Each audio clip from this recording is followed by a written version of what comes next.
thanks a lot for coming in. Good morning, happy to be here. Something about this community appeals to you? This is a wonderful place to live. For Kelowna Now, this is Kent Mulgat. And we're joined by Tracy Gray. Tracy, your announcement for your intention to get the nomination for the Tory party now makes it a two-woman race, two high-profile women. How does it feel to be now officially in the field? It feels really good. I mean, the announcement went really well last week. We had a lot of people, and it was exciting and invigorating, and it was just great. And we had great speakers. My son spoke. There wasn't a dry eye in the house after he spoke, and yes. I was so proud of him. And to have my husband there, he's been so supportive, and the entire family. It was, and lots of my political colleagues from all levels of government. It was really good. At your announcement, there were lots of members of City Council. Yes. Yes, right. Almost everyone. Just someone was out of town, but other than that, yes, it was great. So a while back we had Renee Wasilek, the other candidate, in here, and she was really leaving the impression that a lot of people who sort of have the power in the party, Andrew Shearer and other elected MPs, that she sort of had a small e endorsement from a lot of these high-profile Tories. So what do you say to that? Well, I can't speak to what someone else's path is or what their perception is, but I can only speak to what my experience has been so far.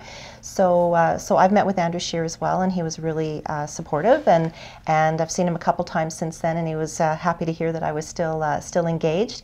And speaking to MPs from all across the country and other candidates, the party does encourage a lot of people to run. So they really do want healthy competitions within the ridings. It brings in, different candidates bring in different people.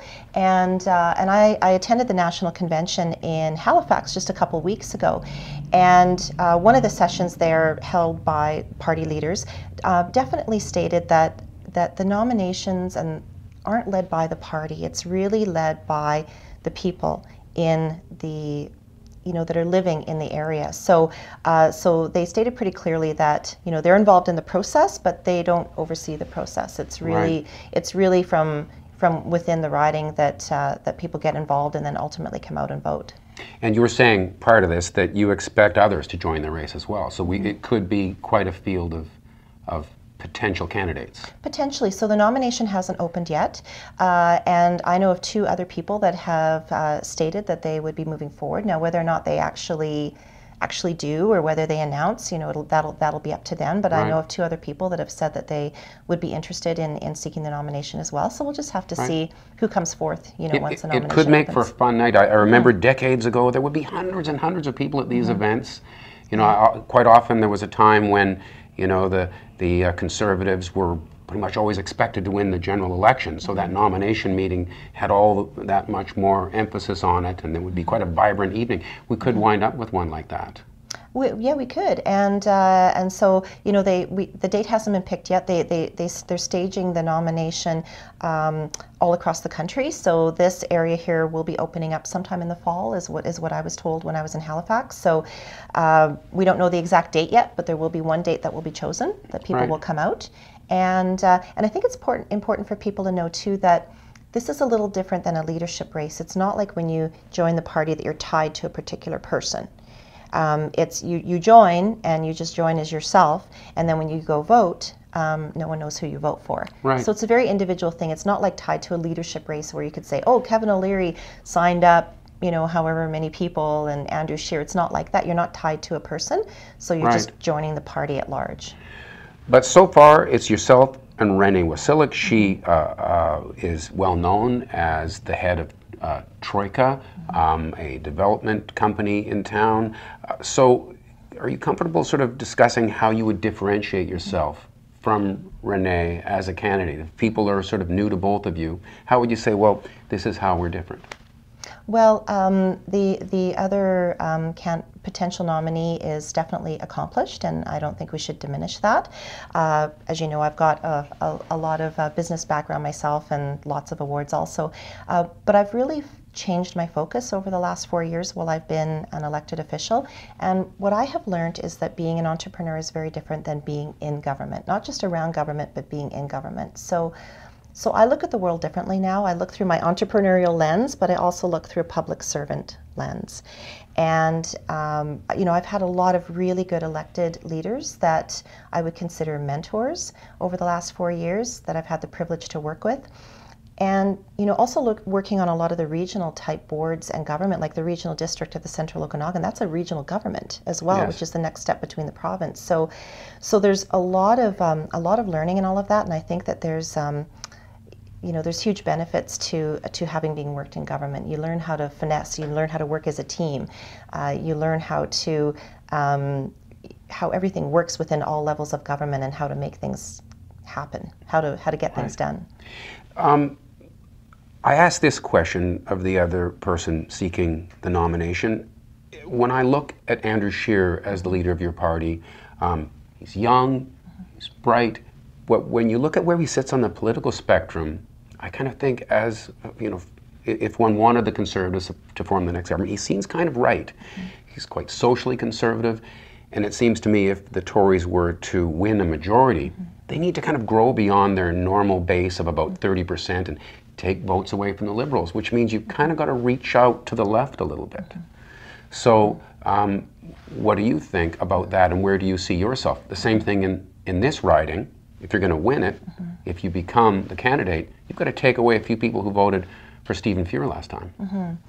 Well, a couple things in there. So first of all, I think when you look at people's decision making, where they're deciding when they go to the polling station, you sort of got a three-part scenario. You've got the person that's on the ballot, and whether you know and like them and what they've done, and whether you're supporting them, and then you've got the policies of the party, and then you've got the leader, and it sort of fluctuates between different elections, and also fluctuates for people. Like to some people, the leader is extremely important. That'll be a big part of their decision making, whereas other people it might be the local candidate. So you've got that element there. Right. But then on the other side, when you look at the Conservative Party, so the Conservative Party is the right party, right? Yes. On the right side. And it's a fairly large spectrum. And so within that, it is a united group, but you are going to get people that have different, philosophies within that, but still sort of under that same united front. Yeah. On the left side, you have three parties. So for people, there might be individual policies or issues that they're passionate about, and they can easily move between one party to another.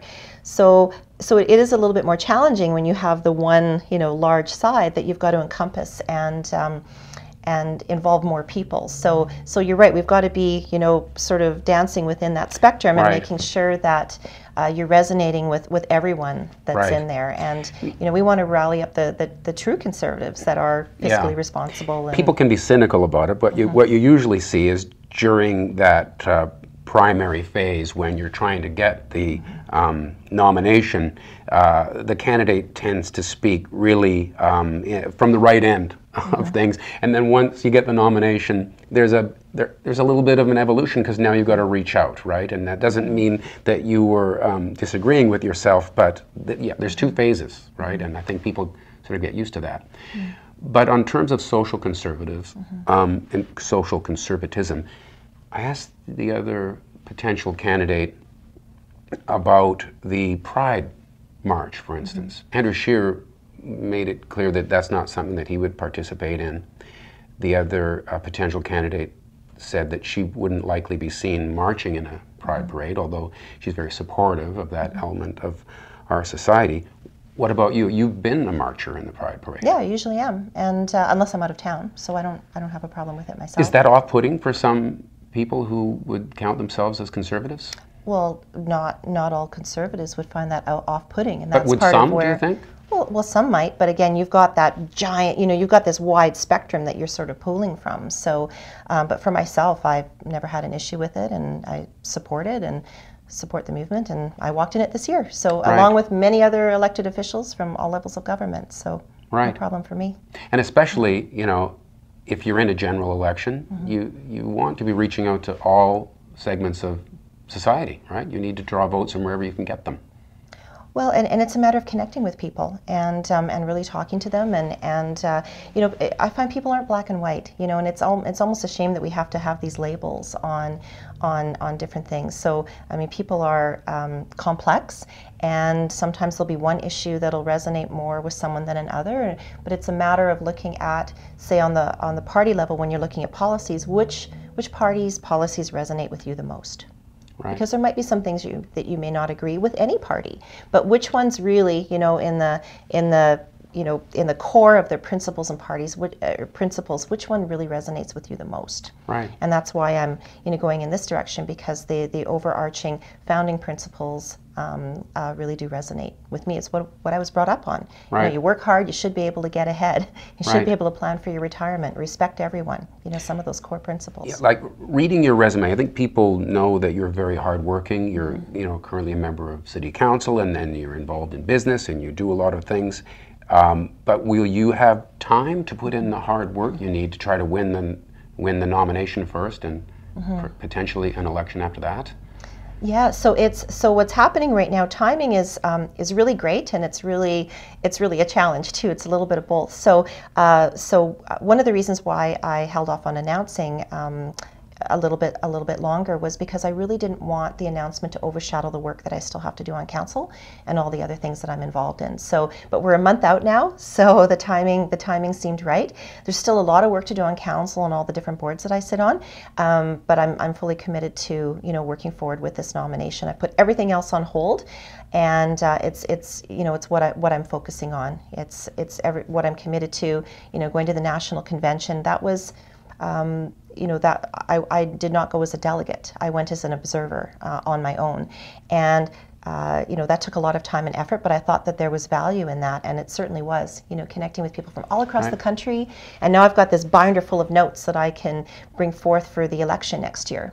Right. You know, strategies and all kinds of really, really good ideas. But of course, I need to be honored with the nomination first before I can, or the candidate first before I can move forward on putting all of that together. Right. It's kind of nice to see two strong female candidates duking it out for this nomination. How do you feel about that element?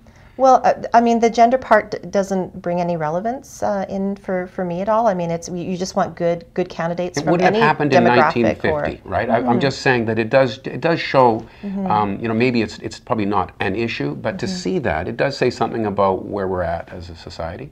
Well, and when you look across the country at a lot of like in a lot of the electoral districts, you know, you might have 3-4 people, and it's a really good, healthy mix of both male and female, and all ages.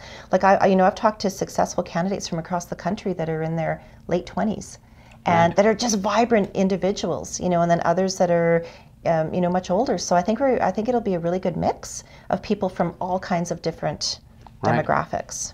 It's exciting. Yeah. So this nomination vote, it's coming up, and yet we still don't know when it is. That seems a little odd, right? We can't say it's on a certain night yet. When are we going to find out when it all happens? You know, again, I've been told that it will play out here during this fall. So if you kind of back it up from Christmas, you'll be thinking that we should be hearing something soon. Probably in November sometime is when we'll be voting. So that's sort of our best guess. But you know, again, it's up to the party to decide what's going to work the best. I try to keep these things to about 10 minutes. Anything that I haven't asked you about that you wanted to say before we wrap it up? I just want to say that it's a privilege to be here, and it's been an honor to have been on council and the regional district for these years, and I'm really looking forward to the next step.